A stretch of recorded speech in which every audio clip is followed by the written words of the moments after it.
Let's try some practice problems now. Let's say I want to know what happens to water at -1 degree Celsius. Well, we all know that when water is below 0 degrees Celsius, it freezes. And in order to freeze, we need an enthalpy that is negative. In order to freeze, you have to throw energy out of the system, so that is a negative enthalpy. And when the water freezes, the water is becoming more ordered, and so that's going to be a negative 22 joules per mole Kelvin as my disorder function or my entropy function. And we need to do all of our calculations in terms of Kelvin. So we're going to be talking in terms of 273 Kelvin. So at -1 degree Celsius, we can figure out what happens, does it actually freeze, by looking at the free energy change that's occurring. So we know that we have a -6 kilojoule per mole change. Now, the problem is that delta S is measured in joules per mole Kelvin. So we need to pick a unit to work in. And for this problem, I'm going to work in joules. So I'm going to say that my delta H is -6,000 joules per mole minus my temperature, which is -1, so that'll be 272 Kelvin. And I've got my delta S, which is -22 joules per mole Kelvin. And if I do the math on this thing, I'm going to get a negative term plus a positive, or minus a negative. And if I do that, let's see here. So -6,000 minus 272 times -22, and that is going to give me a -16 joule per mole as my delta G.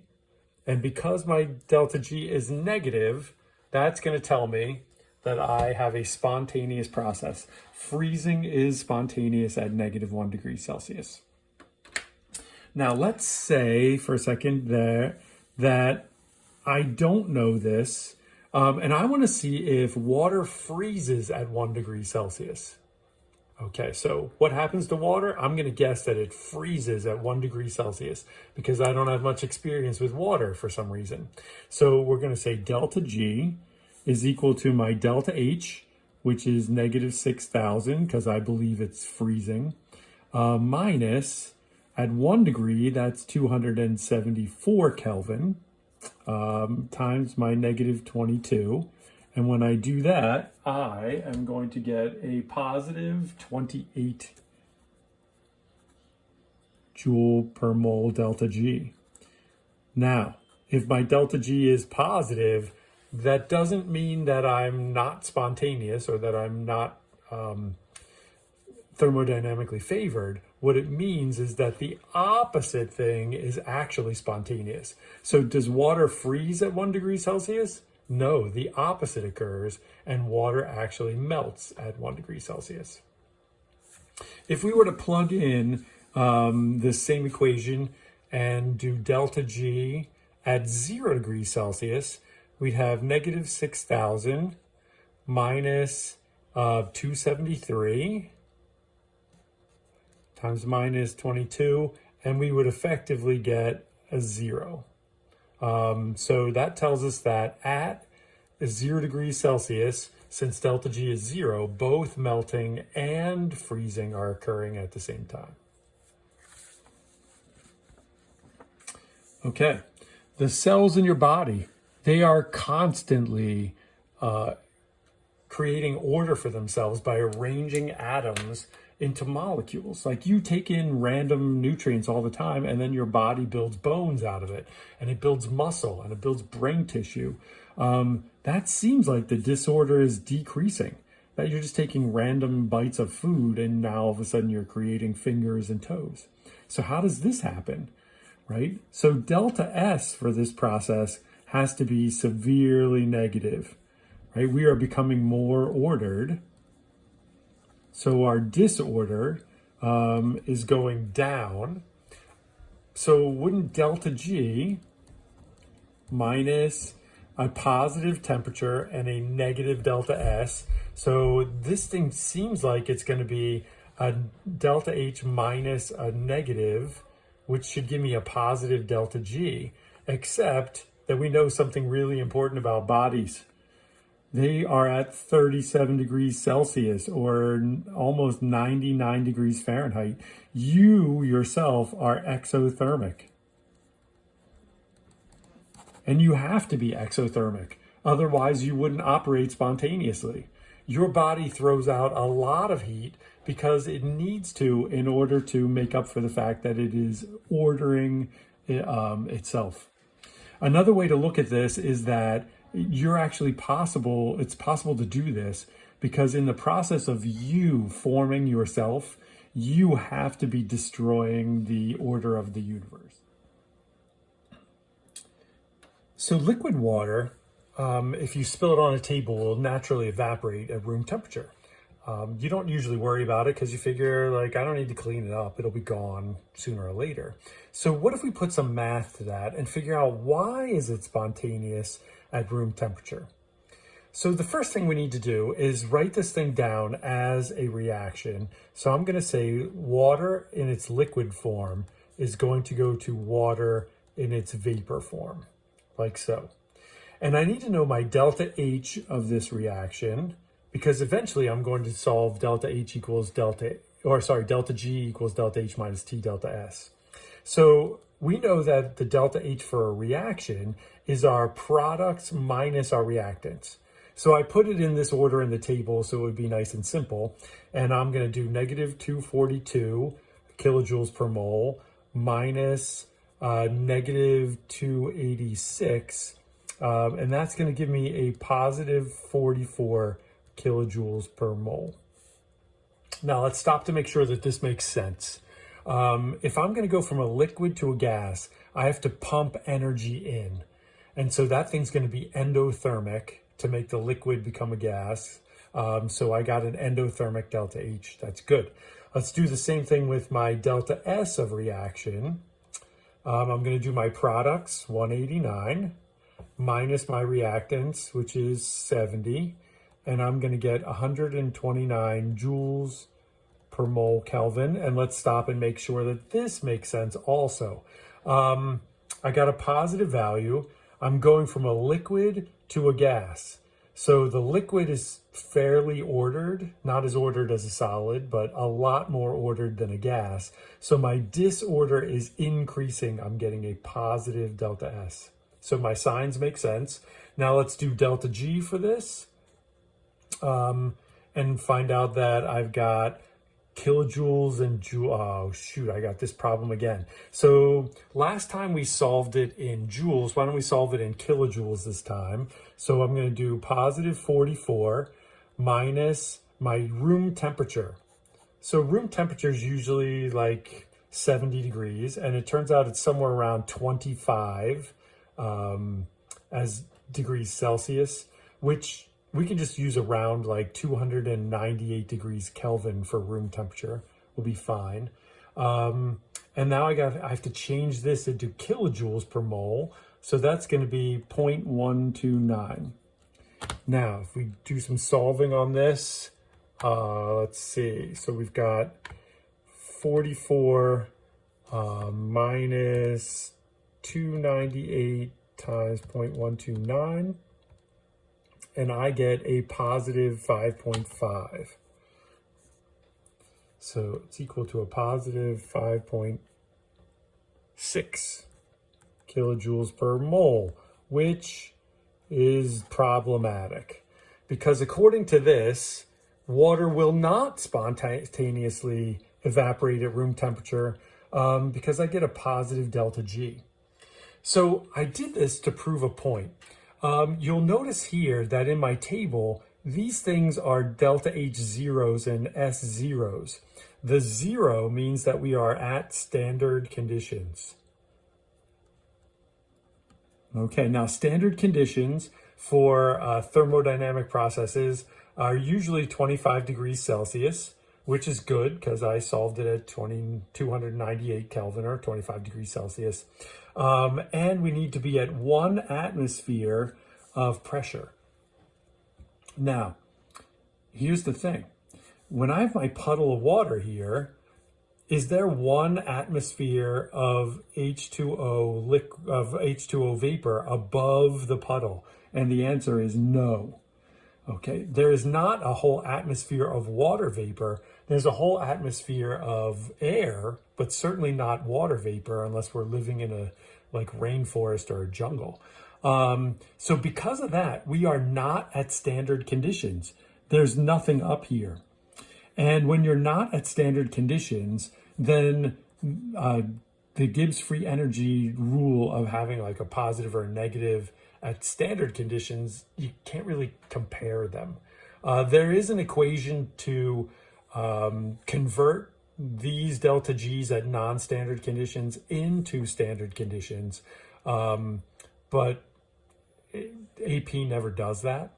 So just be careful that when you're trying to use this rule of delta G and is it positive or negative, you must be at standard conditions. Okay.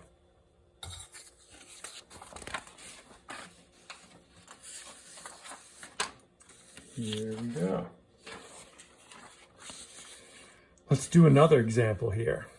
So I've got bromine liquid becoming bromine gas, and I was given the delta H for that process and the delta S for that process, and they want to know what is the temperature at which this is spontaneous. In other words, they want to know what is the boiling point of liquid bromine. So like if you see this question, they say, what's the boiling point? You're like, well, how would I possibly solve for that? Well, at the boiling point, exactly at the boiling point, the liquid is becoming a gas and the gas is becoming a liquid. You are at equilibrium. And so you know that at that exact temperature, your delta G is 0. So we can use the information that we were given, 31 kilojoules per mole, minus some temperature, but our problem is that we're given our S in joules. So I'm going to say that this is 0.093. I'll convert my kilojoules into joules. And now I'm going to solve for the temperature. So this thing will give me negative 31 equals negative T times 0.093. And if I solve for that thing, let's see, 31 divided by 0.093, I'm going to get 333 degrees. Degrees what? You're going to be tempted to put Celsius in there, but it's not. The other weird thing is that Kelvin is not measured in degrees. It's just 333 Kelvin. So we can talk later about why there's not degrees Kelvin. It's just Kelvin, and it's not that important. If you do it, they'll excuse you. All right, let's take a look at another one. You've got calcium carbonate as a solid, and you probably heat it up and make calcium oxide solid and carbon dioxide gas. And they want to know, delta S, what sign does it have? And the answer is you're going from a solid to a solid and a gas. Solids are very organized. They have long range order. They have crystal structures. So I've got a structure, and total chaos. So I have increased my disorder by going from something that was pretty structured to this wild and crazy gas over here. What if I go from a gas and a gas to a gas? So wild and crazy plus wild and crazy goes to wild and crazy. Delta S is, well, shoot, now we need to look. So here's the thing. It's all gases, but here you've got 2 gases and 1 gases. So you have 3 moles of gas becoming 2 moles of gas. Okay, so 3 moles becomes 2 moles, but they're all gas. So in this case, there's more ways to mess up 3 particles than there are ways to mess up 2 particles. So what's happening is we are actually becoming more ordered. Delta S is negative because I can make 3 particles much messier than I can make 2 particles. Think about your desk. If you have, let's say, 30 pencils, your desk could be a crazy town with 30 pencils all over it. If you only have 2 pencils, like how messy can your desk get? So you're, by definition, you're getting cleaner, you're getting more organized, and that is a negative delta S. Okay, say this reaction, 2SO3 goes to 2SO2 plus 1O2. It wants to know what delta S, delta H, and delta G are. So let's start with delta H. My delta H is equal to my products minus my reactants. So my product, O, has no delta H because remember, elements have no delta H's. They're already formed. So that's going to be 0 plus my other product is SO2, so that's negative 297, minus my reactants, which is SO3, which is negative 396. And hopefully you figured out that I have made an error already. So my error is the fact that I have coefficients that I need to deal with. So this negative 396 is actually 2 times that, and I have to go 2 times that as well because they're both coefficients of 2. So if I find my delta H for this thing, I'm going to say 2 times 297 plus, or actually subtract 2 times 396, and that's going to give me a positive 198 kilojoules per mole. Because I'm going to have a negative minus a bigger negative, so I'm going to get a positive. All right, let's do the same thing for our delta S. We're going to do our products. So our product is our oxygen, which is 205, plus our other product, which is our SO2, which is 248. But I have to multiply that one by 2 because I have 2 of them. Minus our reactants, which is 2 times 257. 2 times 257. So to do this one, 205 plus 2 times 248, that's going to give me 701 minus 257 times 2 is 514.